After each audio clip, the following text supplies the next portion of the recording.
pues ya mi querida familia, arrancamos con la información del día de hoy. Bienvenidos sean todos ustedes a otra emisión más aquí en su canal preferido, El Charro. Y bueno familia, hoy tenemos a un invitado especial.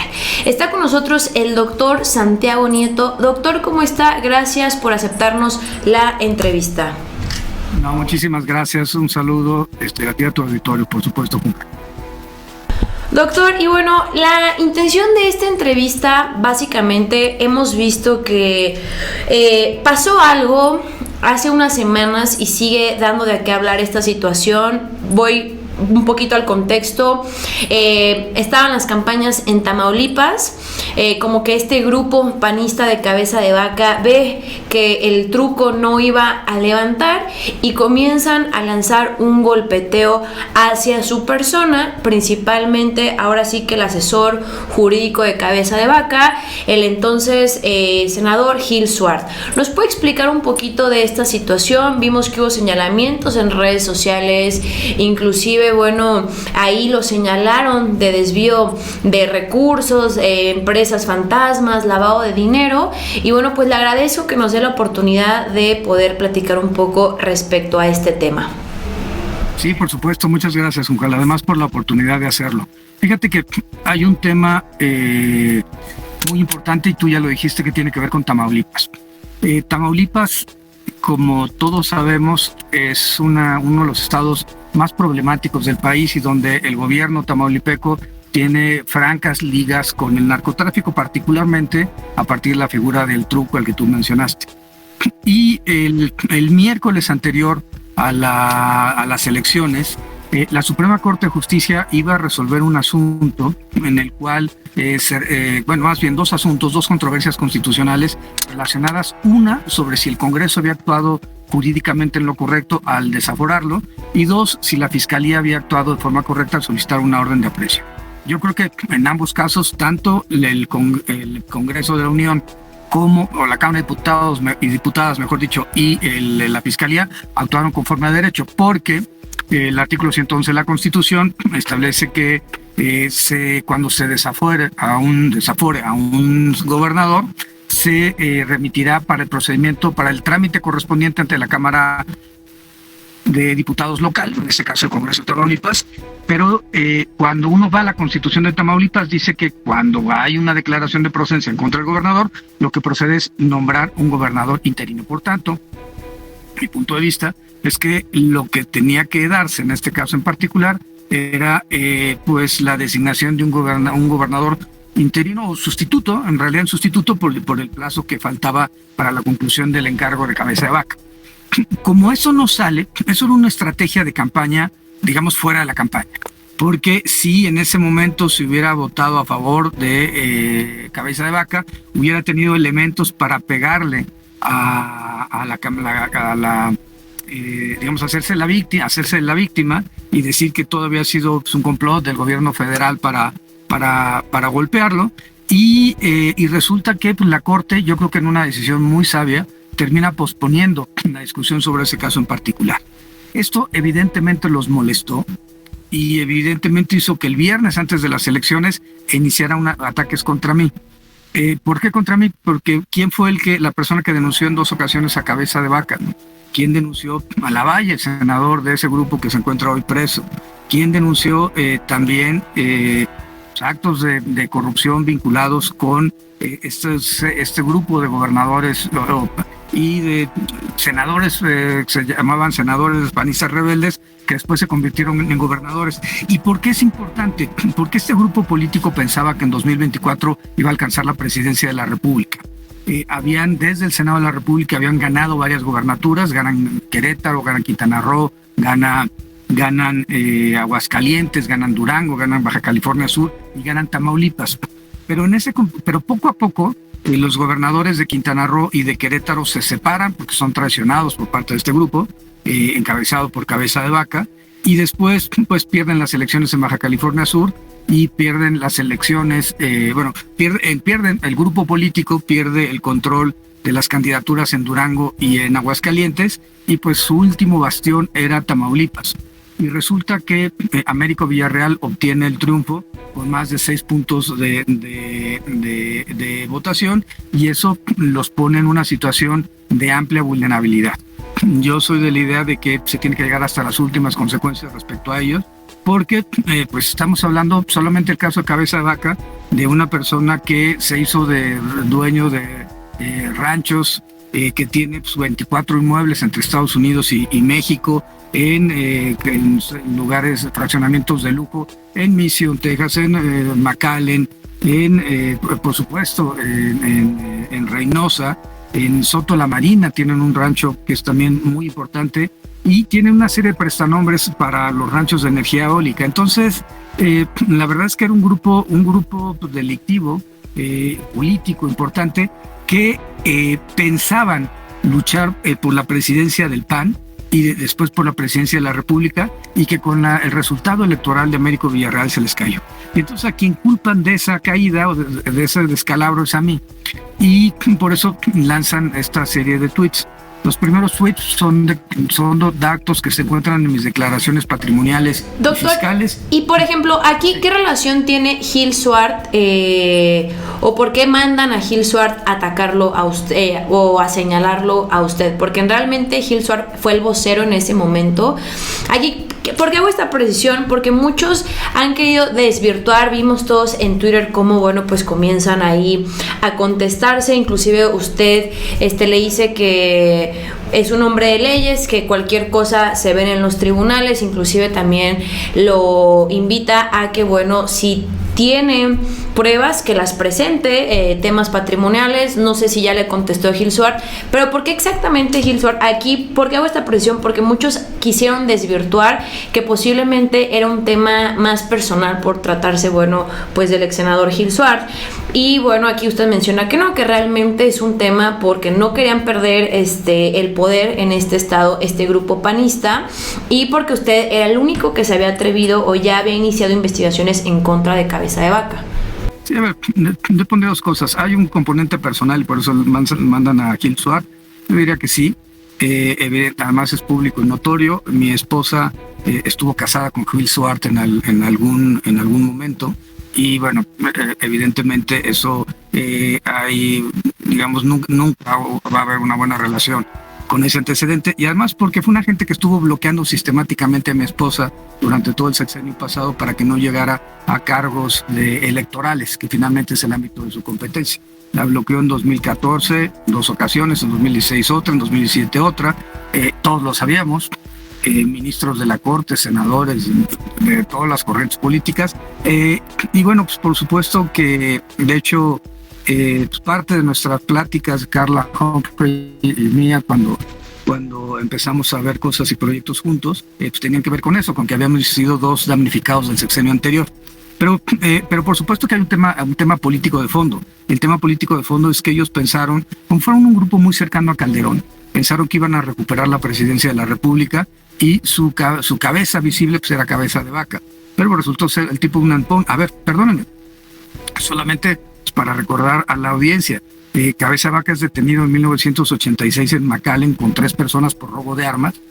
Es liberado, pero y todos conocemos la fotografía con la ficha sinaléctica, pero lo más importante aquí es que los otros 3 personas con las que lo detuvieron, sus amigos de juventud, me imagino, mueren todos por homicidio doloso, los acribillan, entre 98 y 2000, los años en donde Cabeza de Vaca inicia su carrera política. Entonces, ojo, no estamos hablando de una gente normal, una persona que en 2003 reparte en Reynosa, en un parque de béisbol, en un mitin suyo se reparten fotografías de Osiel Cárdenas. Ese es Cabeza de Vaca.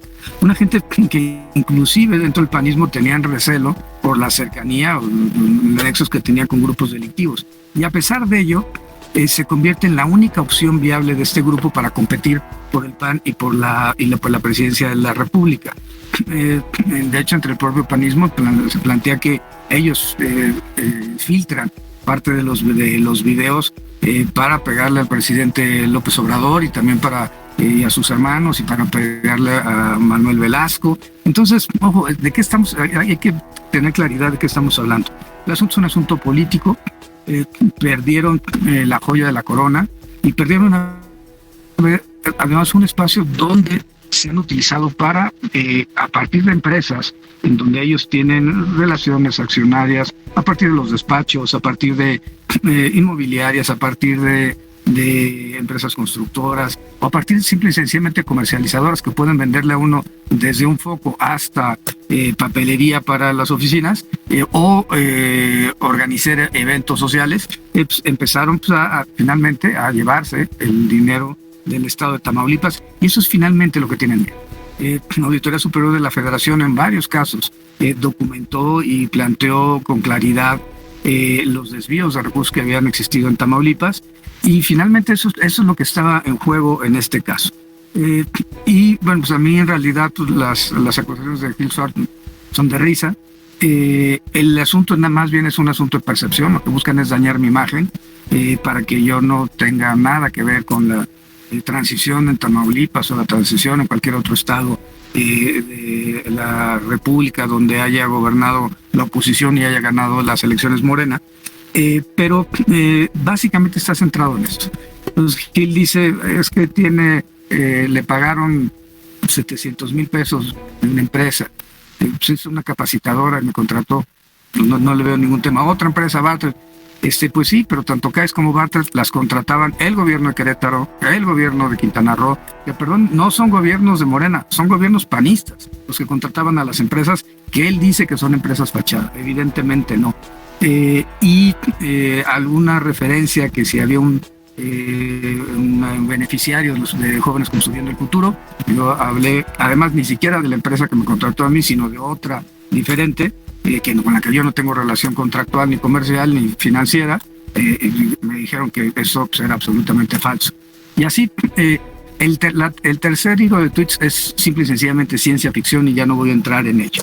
Por tanto, lo que yo planteo es, a ver, yo soy transparente, entonces mi información de mis declaraciones fiscales y patrimoniales, ¿cómo las obtuvo? Eso también habría que pensar y hacer una investigación al respecto. Doctor, me queda claro que estamos hablando de un delincuente que lamentablemente llegó al poder y bueno, fue gobernador de Tamaulipas. Hoy vemos que la gente ya no quiere al PAN, no quiso al PAN en este estado. Vimos que Américo fue de los candidatos, bueno, pues que tuvo mayor aceptación y que fue de los más altos en las encuestas. ¿De qué es capaz Cabeza de Vaca? Yo llegué a escuchar algunas entrevistas que tuvo, por ejemplo, con los periodistas y quedé impactada con las declaraciones que dio también. Bueno, pues ahora con este panorama que nos plantea, sí hay una intención por parte de estos grupos de bloquear pues su trabajo, su trayectoria hoy con lo que nos platica, y también, bueno, preguntarle el tema de escuchamos y estuvo en Guadalajara este fin de semana junto a Marcelo Ebrard y bueno, pues hizo público el apoyo a Marcelo para 2024, entonces también preguntarle qué sigue para usted en Morena. Lo primero, de Cabeza de Vaca, este grupo es capaz de todo, evidentemente. También creo que hay un hartazgo en la sociedad tamaulipeca y yo he recibido muchos tweets de apoyo y manifestaciones sobre que hay que llevar la justicia en torno a ellos. Pero un dato en particular, en un solo día un familiar de Cabeza de Vaca cobró $500,000 en efectivo, otro día $600,000, otro día $350,000, otro día, estamos hablando por días en particular. Entonces, realmente pues, es impresionante la cantidad de recursos para alguien que en el 2000, cuando empezó, no tenía absolutamente nada. Y en el caso de Gil Suárez, la verdad es que he visto muchas publicaciones en los medios sobre sus escándalos y problemas financieros, sobre igual la adquisición de bienes inmuebles en Estados Unidos, todo el tema de los vehículos de lujo, como empresas terminan, que empresas, es así fachada, que en una sola operación le compran la casa y luego desaparecen y ya no vuelven a tener ninguna sola operación, además vinculada con contratistas de la época de Felipe Calderón, por cierto, y de Peña Nieto. Pero bueno, la verdad es que yo tengo información del señor Gil Suárez, no la he hecho pública en razón de que la conocí por mi encargo en la Unidad de Inteligencia Financiera.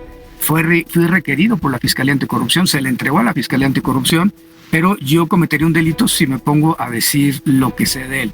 Lo único que puedo plantear es que hoy son cuando hablan de 496 millones en operaciones en los últimos años.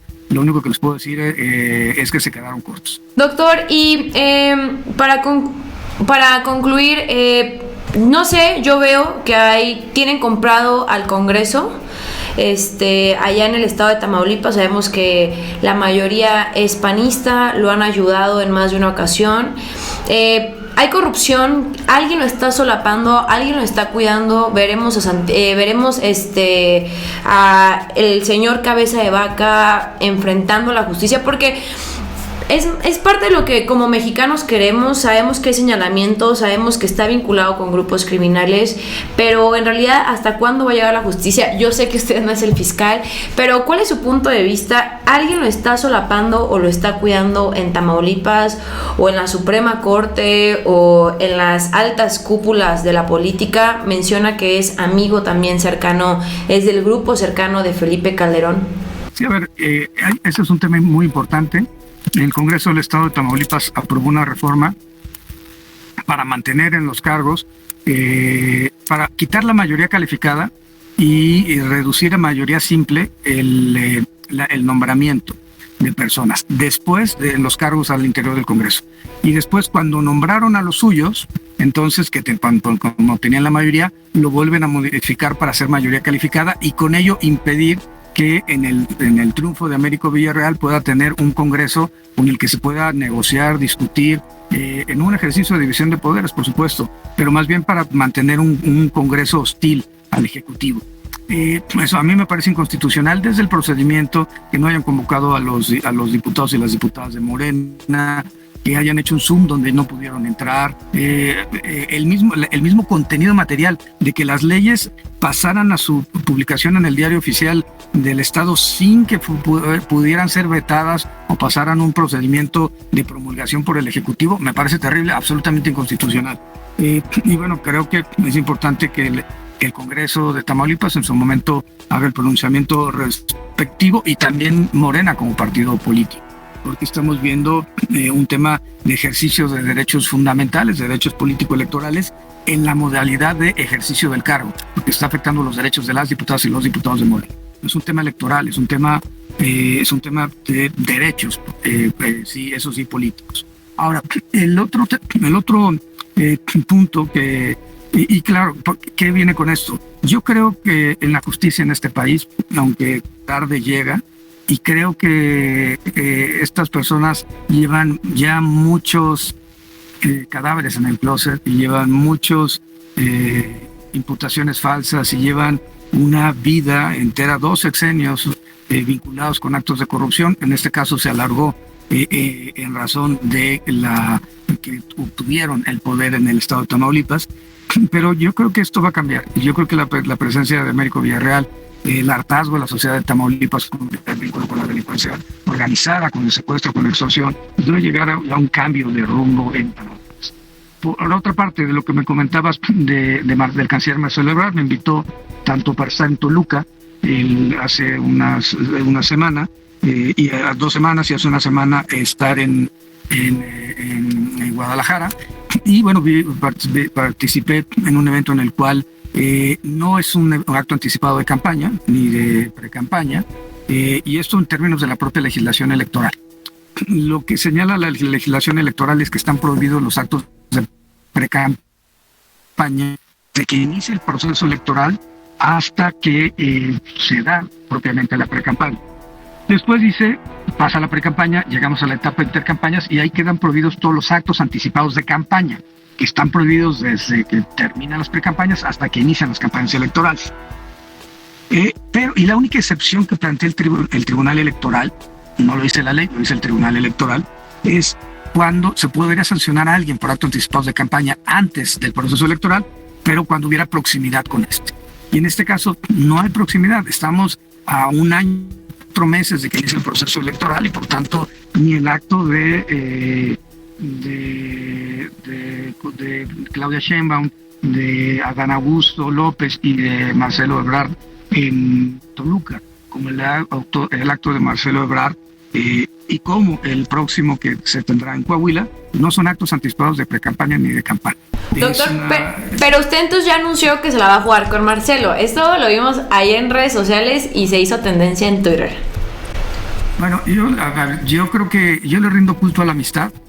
Marcelo Ebrard fue el que me invitó a la Cuarta Transformación y yo creo que hay que estar con los amigos. La visión de mantener los programas sociales del presidente López Obrador es, creo yo, el más importante legado que tendrá el presidente López Obrador en un futuro, y por supuesto en tratar de disminuir las enormes desigualdades sociales del país. Y dos, el caso de que tendrá esta exposición internacional y este conocimiento de las relaciones internacionales que beneficiarán a México en inversiones y en otro tipo de elementos que son necesarios para el desarrollo de todas y todos los mexicanos. Doctor, y ya para concluir, ¿regresará Morena? ¿Nunca se fue de Morena? ¿Lo veremos buscando tal vez o ahí luchando por algún puesto, algo? A ver, adelántenos tantito, aquí nos pregunta la audiencia. No, a ver, nunca me he ido de la Cuarta Transformación, siempre he estado al lado del presidente López Obrador. Yo estaré donde él considere que le puedo servir.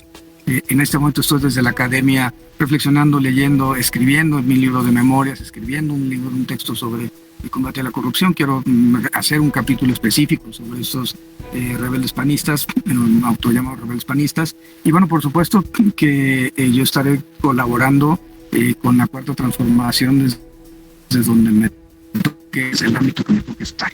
Y creo que viene una batalla muy importante, la de 2023 en el Estado de México, y por supuesto viene la presidencial de 2024, y creo que tenemos que ir, quienes pensamos que la transformación del país es lo mejor, indisolublemente unidos en torno a lo que queremos, porque además ya sabemos qué es lo que no queremos, y es precisamente lo que vivimos durante los gobiernos de Felipe Calderón, de Peña Nieto. Doctor, pues muchas gracias por la entrevista, un gusto tener nuestra segunda entrevista. Recuerdo que bueno, fuimos de los primeros canales que recibió cuando estaba en la UIF y bueno, pues siempre agradecida por esta apertura a los medios digitales.